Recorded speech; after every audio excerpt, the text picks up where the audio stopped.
அமெரிக்காவின் விண்வெளி ஆய்வு நிறுவனமான நாசாவில் 10% பணியாளர்களை பணிநீக்கம் செய்து ட்ரம்ப் அரசு உத்தரவிட்டுள்ளது.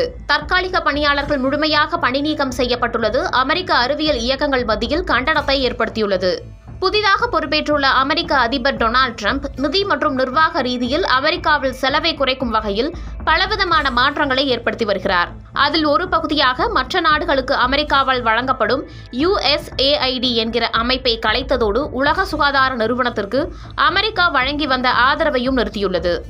இராணுவம், மருத்துவம், கல்வி உள்ளிட்ட துறைகளில் நிதி சீர்திருத்தம் என்கிற பெயரில் ஆட்குறைப்பு செய்யப்படுவதற்கான முயற்சிகள் மேற்கொள்ளப்பட்டு வரும் நிலையில் அறிவியல் துறையிலும் கை வைத்துள்ளது ட்ரம்ப் அரசாங்கம். அமெரிக்க விண்வெளி ஆய்வு நிறுவனமான நாசாவில் நிர்வாக ரீதியாக சீர்படுத்துவதற்காக 10% பணியாளர்களை நீக்கியுள்ளதாக ஹூஸ்டன் கிரானிக்கல் மற்றும் ABC நியூஸ் தெரிவித்துள்ளது. அதன்படி சுமார் 1000 தற்காலிக பணியாளர்கள் மற்றும் 750 நிரந்தர பணியாளர்கள் நீக்கம் செய்யப்பட்டுள்ளதாக தெரிவிக்கப்பட்டுள்ளது. 750 நாசா ஊழியர்கள் அரசின் அழுத்தத்தால் விருப்ப ஓய்வு பெற விண்ணப்பித்துள்ளதாகவும் கூறப்படுகிறது. ட்ரம்ப் அரசின் கீழ் செயல்படும் நிர்வாக சீர்திருத்த துறையின் சார்பாக இந்த பரிந்துரை கொடுக்கப்பட்டுள்ளதாகவும் இதற்கான அதிகாரப்பூர்வ அறிவிப்பு விரைவில் வெளியாகும் எனவும் கூறப்படுகிறது. அமெரிக்க விண்வெளி ஆய்வு நிறுவனமான நாசாவில் 18,000க்கும் மேற்பட்ட பணியாளர்கள் பல்வேறு விதமான அடுக்குகளில் பணியாற்றி வருகின்றனர். அப்பல்லோ திட்டம் முடிவடைந்ததற்கு பிறகு அமெரிக்க அரசாங்கத்தால் நாசாவில் இருந்து மிகப்பெரிய அளவிலான ஆட்குறைப்பு மேற்கொள்ளப்பட்டுள்ளது அமெரிக்காவின் பல அறிவியல் அமைப்புகளிடமிருந்து எதிர்ப்பை ஏற்படுத்தியுள்ளது.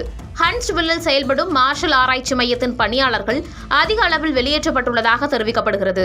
ட்ரம்ப் அரசின் இந்த நடவடிக்கைக்கு அமெரிக்காவில் உள்ள அறிவியல் கிரக அமைப்பு தனது கண்டனத்தை பதிவு செய்துள்ளது. சுமார் 20 லட்சம் விஞ்ஞானிகளை உறுப்பினராக கொண்ட இந்த அமைப்பில் அமெரிக்க அரசிற்கு திறந்த கடிதம் ஒன்று எழுதப்பட்டுள்ளது. முறையற்ற பணி நீக்கங்கள் நாசாவின் திறனை மேம்படுத்தும் வகையில் இருக்க வேண்டுமே தவிர சீர்குலைக்கும் வகையில் இருக்கக்கூடாது என தனது எதிர்ப்பை பதிவு செய்துள்ளது.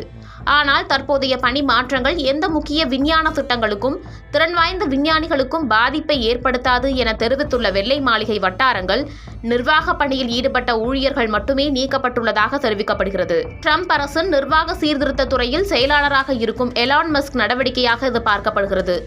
எலான் மஸ்க் ஏற்கனவே SpaceX எனும் நிறுவனம் மூலம் தனியார் விஞ்ஞான தொழில் அமைப்பாக முன்னேற்றி வரும் நிலையில் நாசாவின் திறனை குறைக்கும் வகையில் செயல்பட்டு வருவதாக விமர்சனங்கள் எழுந்துள்ளது.